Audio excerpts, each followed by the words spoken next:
controversy. You see him right there. State Superintendent of Public Instruction Tony Thurmond and Riverside County Sheriff Chad Bianco are here to... I think it's time we put a felon in the White House. Well, that's Riverside County Sheriff Chad Bianco in a now viral post on Instagram from back in June, where he endorsed Donald Trump for president. Now, shortly after Trump was convicted in his New York hush money trial. That video, Bianco in his uniform, eliciting calls from Superintendent of Public Instruction Tony Thurmond for an investigation and a debate. Making an endorsement in a state taxpayer-funded uniform and badge would seem to violate the rules that we have. If the sheriff wants to be governor, I think that there ought to be a debate. Well, with more, we are joined by Riverside County Sheriff Chad Bianco and California's Superintendent of Public Instruction, Tony Thurmond. Gentlemen, thanks so much for being here and taking the time out. We made it happen. Good to have you. We're going to start with that very incident. I'll start with you, Superintendent Thurmond. Yes. Where does that investigation stand? Have you gone to the Attorney General of California, Rob Bonta, to open an investigation into the sheriff? My understanding is that there are some who are looking into it, but again, we're here because I was just struck that you'd have someone who would say that they want a felon in the White House, and as many of the issues that we're talking about have to deal with public safety, just a concern that someone would advocate for a person who tried to overthrow our government, and in doing so, cause the harm of many people, including police officers. And so that's how we got here, and it's a big concern. Sheriff, I see you're wearing the uniform today. Was that a bit of a... It actually is. There are many things that are concerning to me that he just said, but the biggest one was him coming online and trying to somehow, truly, it was him get a little bit of fame for his governor run off of a viral video. And the disturbing thing for me was that we have the person in charge of education in our state that failed to educate himself, do his homework about whether or not it was true or not that I violated some law, and then he went on national or local news saying that I did, and he repeatedly social media saying that I have violated these laws. So the truth of the matter is, I did not. I have spoken to numerous investigators over the last 5 years because there's always people that don't know the law and they complain and they file complaints. I have spoken to local investigators and federal investigators, and regardless of what he thinks, the sheriff does not apply to that law or that rule, and I am exempt because I'm an elected official, and specifically the office of sheriff does not apply to that. A chief of police would, one of my employees would, and then a technical part of the law that of course he didn't educate himself on is that I am not considered an officer or an employee of the Sheriff's Department. I am the elected sheriff of Riverside County, and I am separate from the employees of the organization. If I could, thoughts on that? If I could, and the fact that he's wearing the uniform today. Again, anyone can make a mistake, but when the sheriff doubled down as an elected official to say that it's his badge, his uniform, he can do with it what he wants, I think it's disrespectful to the people who elect us. There are rules. It's not about whether or not you're elected or you're a rank and file officer. There are clearly established rules that say that public officials, elected officials, don't engage in politics when we are on the clock, when we are working. And that's all we were saying. There are no laws that say that. And the fact that we're sitting here talking about things that are not true, and now I have told everyone, including yourself, that you are completely wrong. You have accused me of committing a crime multiple times on television and your social media. Anytime you want to fix it and apologize, I'll wait. There is no open investigation into the sheriff. My office doesn't have the power to do an investigation. We're reaching out to state agencies that can. And this is not the first time that this has happened. There's been a LA County sheriff who did the same thing, made a political endorsement in uniform, and he took it back. And you doubled down on it, and that just says a lot about there are things like the Hatch Act and other things where you're not supposed to do official work. So I will let people bury themselves as much as they want, and when it keeps getting worse and worse and worse, then I'll show you the letters. I guarantee you if he complained, which I think he did, they won't tell me, they block out the address, but he got the same letter that they send me and say this is what we gave them, and it explains that the Office of Sheriff is different. Let's talk about public safety, which you know a lot about. You do too, as well, of course. But you, as sheriff, you're very much against Prop 47. There is a ballot on the upcoming election in November to amend Prop 47, which for our viewers, a little refresher, that this reclassifies non-violent crimes from felonies to misdemeanors. And on the ballot this November will be Prop 36, which is the amendment to Prop 47. Right. Why is this the answer, in your belief, to solving the crime public safety issue? This isn't the end-all answer, but we know from a public safety standpoint, and really the voters know, 80% of the population of California knows that Prop 47 has been the beginning of the end. It really was AB 109, but Prop 47 then started the ball rolling. The beginning of the end for public safety in California, whether you're talking about homeless, whether you're talking about drugs, whether you're talking about theft, all of those things drastically increased. And you can look and see the drastic increase since 47. Everyone knows what those consequences were going to be. We told the legislature what those consequences were going to be, and we've tried to get it fixed. We know now that we were 100% lied to by our state government, specifically our Attorney General, who happens to be the person he's endorsing for president now. And we were sold a bill of goods with the Safe Streets and Safe Schools initiative, which we know now had nothing to do with safe streets and safe schools. It was about decriminalization. It was about no accountability for criminal behavior, raising the limits of theft, no accountability for drugs. It should be a crime of what we have done with drugs and the homeless, in that we cannot get them into services now, and that was all taken away by Prop 47. So this effort to reform Prop 47, now Prop 36, has been supported by some liberal Democrats, including the mayor of San Francisco, the mayor of San Jose. Do you support it? First thing I want to say, just in correction, Sheriff, the legislature didn't pass Prop 47. The people of California did. did. In an overwhelming vote. But to that point, people are tired of having their cars broken into, their homes and their businesses. I myself have had 2 different times a car broken into, my daughter's car stolen.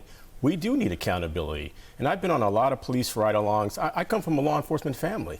I was raised by 2 police officers. My brother's retired police. And as I talk to officers, they talk about arresting the same person twice in the same night. Yes, there has to be reform. We're taking a look at Prop 36. I'm working with a lot of legislators right now as we speak to create real consequences for those who commit retail theft, to go after those rings who are helping to steal the stuff and then sell it again on eBay and other places. We need change, but just locking people up is not the solution. We need intervention programs. And as governor, I would start a campaign immediately to put 2,000 more officers on the streets of California to help keep our communities safe, and to build intervention programs to also make sure that we have a way to prevent the crime. So do you back Prop 36? I'm taking a look at it right now as we speak. You don't know yet. But I support legislation that creates more accountability for anyone who commits a crime. His entire time in the legislature was supporting criminals. His first bill was a benefit to a criminal, not the victims. You gave more credits, time credits for credit time served, so they didn't have to pay court-imposed fines and costs. That was your first bill. You did it. Are you going to deny it? Are you going to deny it? Let him answer. He repeatedly voted for soft on crime policies. He voted for the sanctuary state law.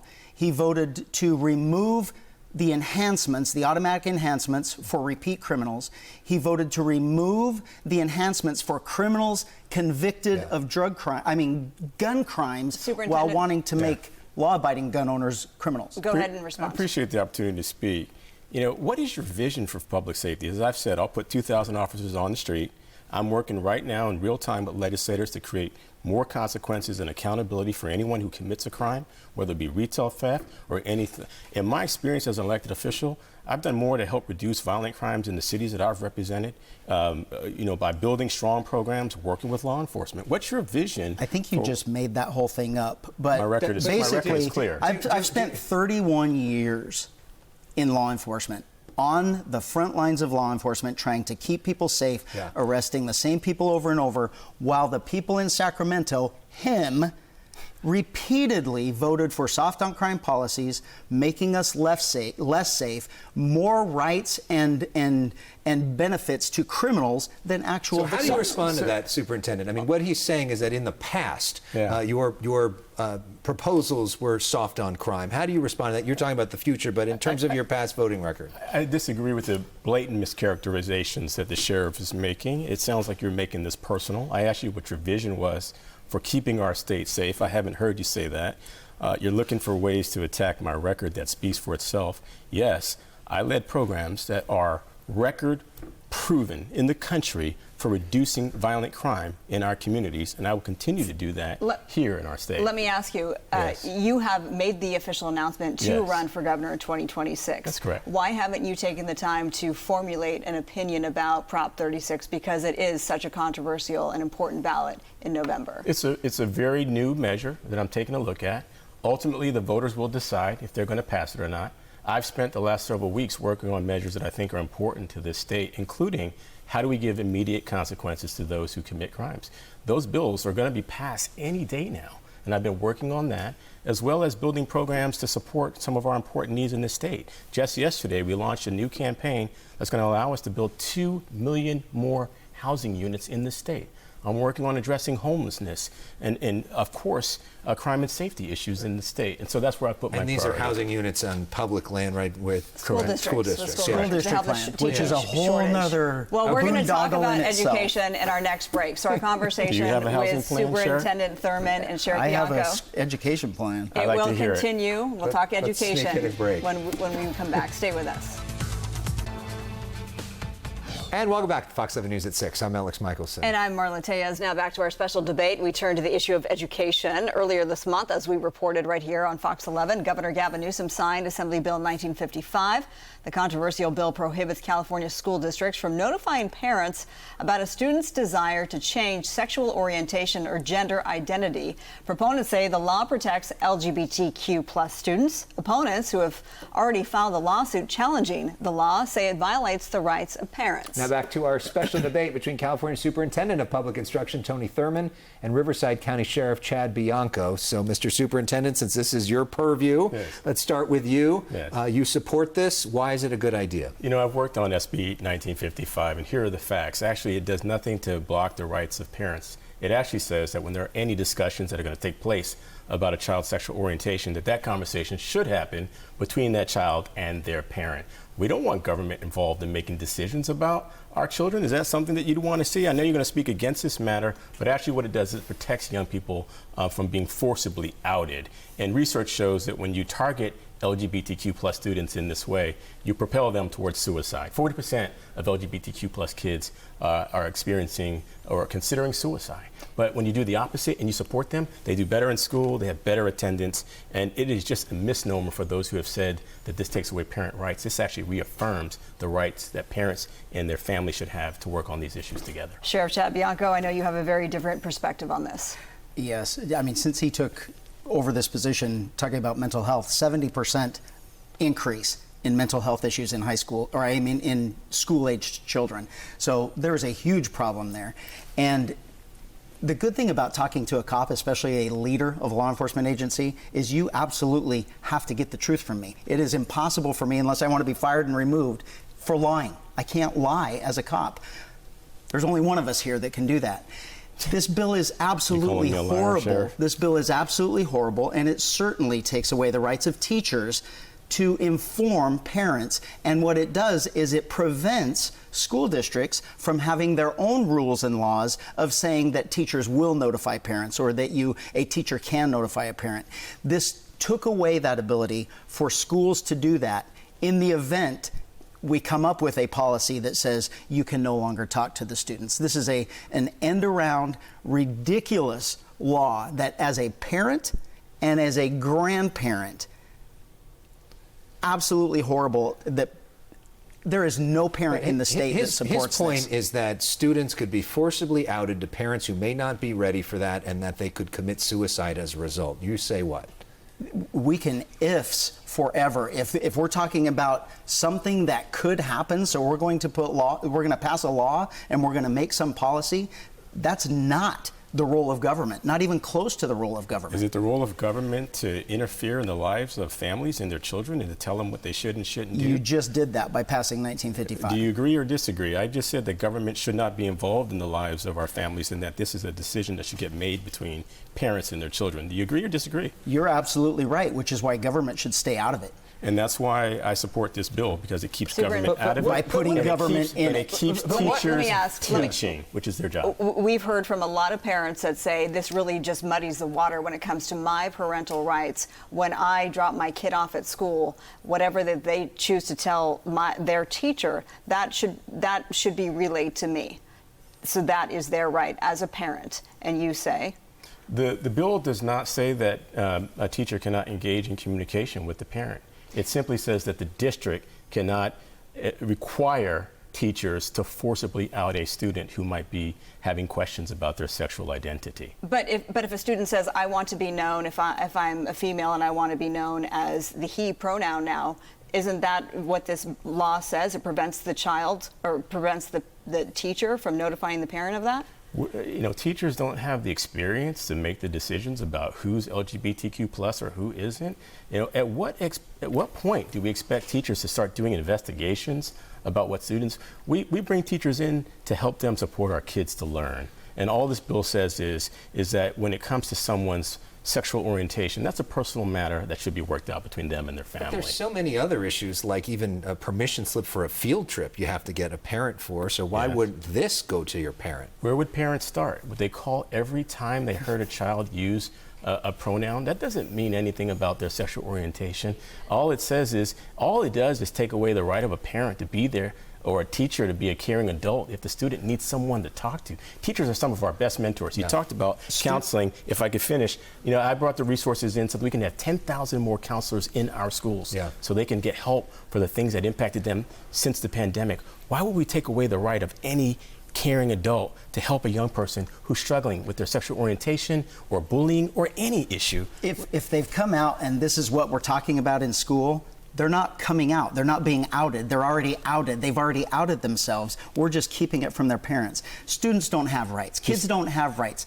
I was responsible for my kids. My kids didn't have rights. From a law enforcement perspective. Kids have rights, really? Parents are responsible for their children. Are you going to say that they're not? Well, I think it's both, right? No?